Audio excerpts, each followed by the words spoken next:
Welcome back to the Metro on WDET, Detroit Public Radio. I'm Robin Vincent. And I'm Tia Graham. And it's official. U.S. tariffs on Canada and Mexico are in place. President Trump enacted 25% tariffs on goods from Canada and Mexico, with Canadian energy products subject to a 10% import tax. Ontario Premier Doug Ford says he will cut off electricity exports to the U.S. Canada's Prime Minister Justin Trudeau has said his country would respond with tariffs on more than $100 billion of American goods over the course of 21 days. Tia, the tariffs will impact wide swaths of the U.S. economy, that's for certain. But the auto industries in Southeast Michigan and Ontario are expected to be hit especially hard. So how will the auto companies react, and what will the tariffs mean for jobs in Southeast Michigan, and will car prices and availability change? Here to help us answer those questions is John Irwin. He's a reporter for the Automotive News, where he covers suppliers, electric vehicles, and trade policy. John, you're very busy right now, so we appreciate you joining us on the Metro. Thanks for having me. So a month ago, President Trump put 25% tariffs on Canada and Mexico on hold. Now, as of March 4th, the tariffs are back on. How are the big three auto companies, Ford, Stellantis, and GM, reacting? Yeah, a lot of them have been, ever since that pause in February, really game planning for different scenarios. And, now that these tariffs are in effect, we're going to start seeing soon what exactly they plan to do. GM, Ford, and Stellantis in particular are among the automakers that are most impacted potentially by these tariffs. When you look at hits to profitability, the supply chains that they have, where they import their vehicles from. Obviously, they have presences in Canada and Mexico, not just the U.S., of course. So a lot of them are, have been kind of bracing for this for a while, and they've been importing parts wherever they can ahead of the March 4th deadline, just to kind of give themselves a little bit of a buffer before they have to actually make any moves. But given the auto industry, which relies on just-in-time production, meaning the parts come in pretty much a day of, right into the factory to get put on the vehicle, there's not a lot of inventory to be had. So we could start seeing a lot of impacts, whether that's slowed production, potentially plants being idled, or whatever it might be. At some point within the next several days or next week, if these tariffs remain in place. Yeah, John, we know here in Metro Detroit, the auto industry is a lot bigger than the big three. And you've mentioned some of the components of that. It has me wondering about those parts suppliers and then dealerships and other parts of the auto industry not called for GM, Stellantis, and how they're going to be affected. Yeah, suppliers in particular stand to be particularly impacted. Suppliers are coming off of, kind of years of, unlike automakers and to an extent dealers who, during the pandemic, then the microchip shortage, which greatly limited vehicle supply, a lot of them were able to maintain their profits, or in some cases have record profits. Suppliers, not so much, and they've been warning for the last several months as these tariffs have loomed that they can't really shoulder a 25% tariff on imports. And so a lot of them have been going to their customers saying, you guys are going to have to take care of this.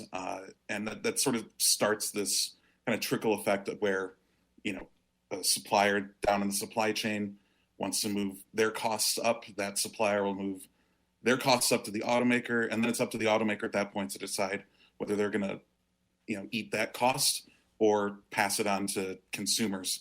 And that's where dealers, kind of stand to be impacted, where we're already dealing with vehicle prices that are at or near record highs. And we're seeing lots of analysts are saying that, depending on where you look, as much as $12,000, depending on the vehicle, could be added to the cost of a new vehicle produced in North America and sold here. Wow. So it's going to have a big impact kind of throughout the supply chain, throughout the entire auto industry, from smaller suppliers all the way through to the point of sale at the end. Wow. I mean, $12,000 is a significant amount of money to be tacked onto vehicles. And so-called domestic vehicles from the big three, they haven't been produced solely in the U.S. for a very long time. It is an international business. How integrated are the auto and manufacturing industries in Michigan and Ontario? Can you give us a view of that? Yeah, they're extremely integrated. That's gone back for 60 years, really, since the passage of the Canada-U.S. Auto Pact back in 1965. That sort of created modern automotive trade between the U.S. and Canada, in particular Ontario and the Great Lakes region, particularly here in Michigan, of course. Yeah, they're extremely integrated. There is no vehicle, even if it's built in the U.S., that is made entirely with only U.S. parts. They're being imported from Canada, Mexico, outside of North America. It's an extremely integrated global supply chain. You can look at something, like the Ford F-150, which of course is made here, but they're crucial components that are sourced from Canada, and vice versa as well.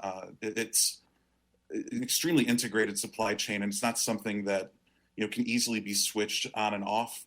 Automakers and suppliers both have said, they're not able to simply move production over the course of a couple of months, let's say, from one location to another. A lot of times, and this is true especially for suppliers, it takes a lot of money and a lot of time, and given the years-long product development cycles for automakers, it takes years to develop a car and then to source parts, validate them, build up a supply chain. It's an extremely complex undertaking, and it stretches across the borders of the U.S., Canada, and Mexico and beyond. John, what I'm hearing from you is that a big cloud of uncertainty is overhead right now. But one thing we know for sure is tariffs. They incentivize domestic manufacturing by making it more expensive to produce things like cars in targeted countries, in this case, Canada and Mexico. How big of a task is it to get manufacturing in the U.S. to the point where a car could be produced all in America? How expensive would that kind of an operation be? I mean, do we have any idea how long it would take to get a company like Ford or GM to get all of its parts manufactured and assembled within the U.S.?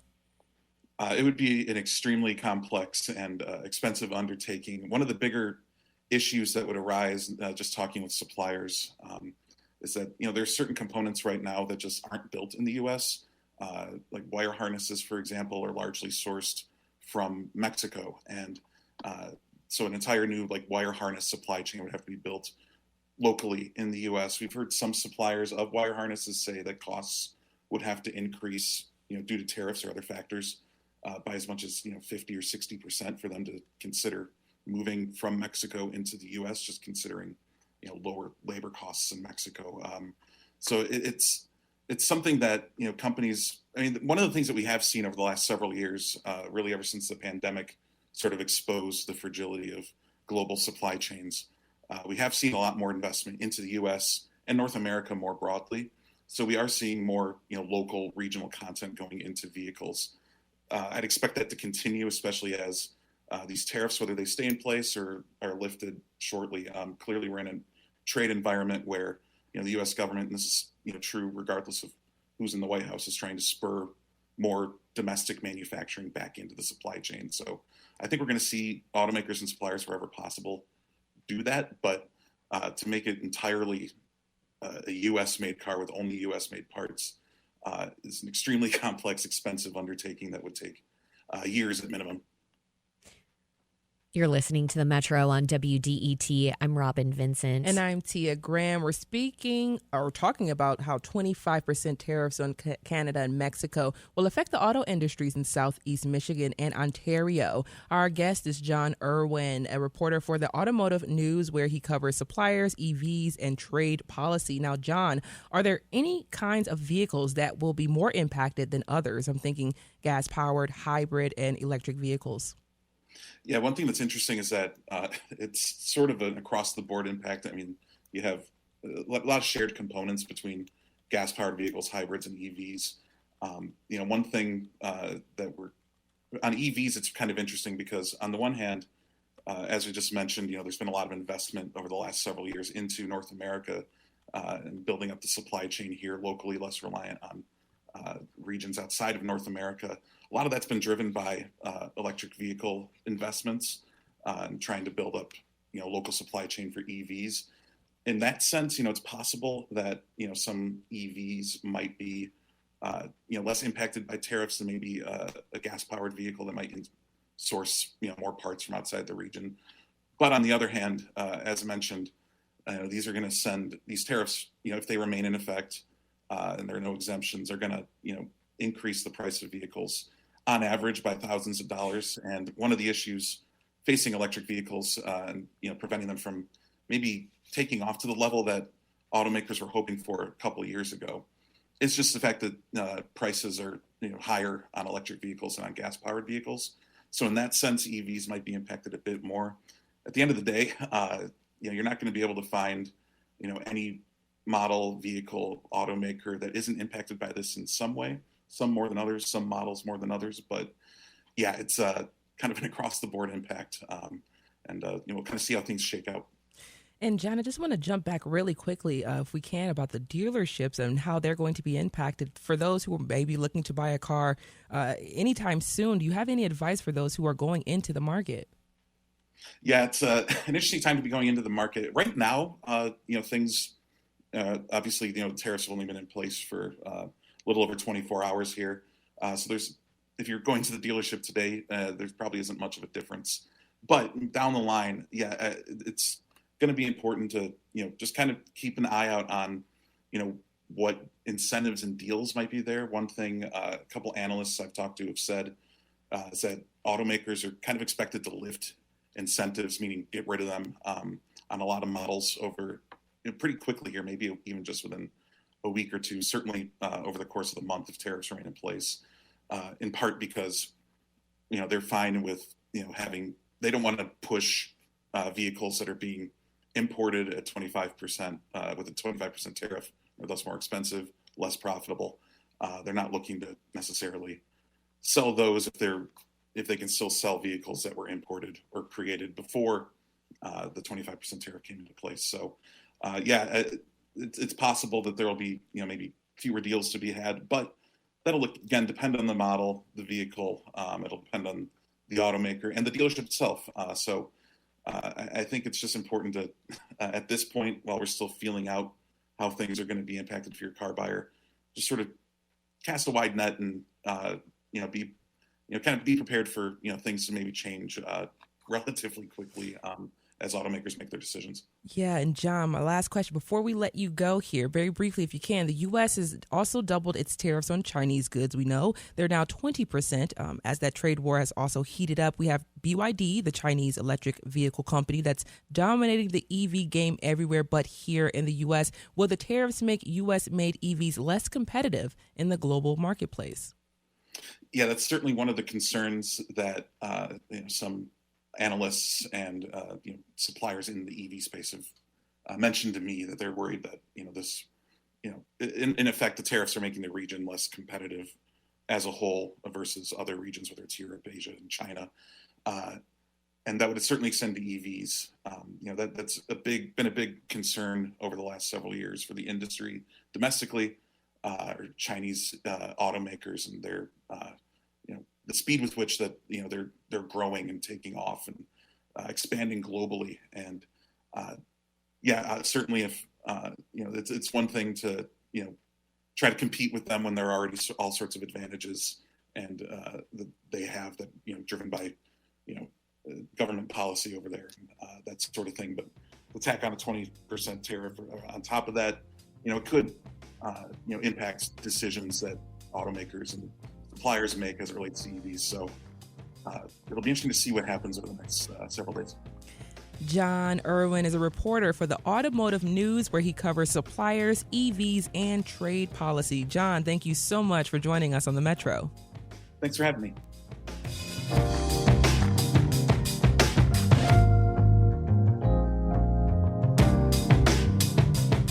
From the WDET newsroom, several hundred people gathered in southwest Detroit yesterday to protest U.S. Immigration and Customs Enforcement, or ICE.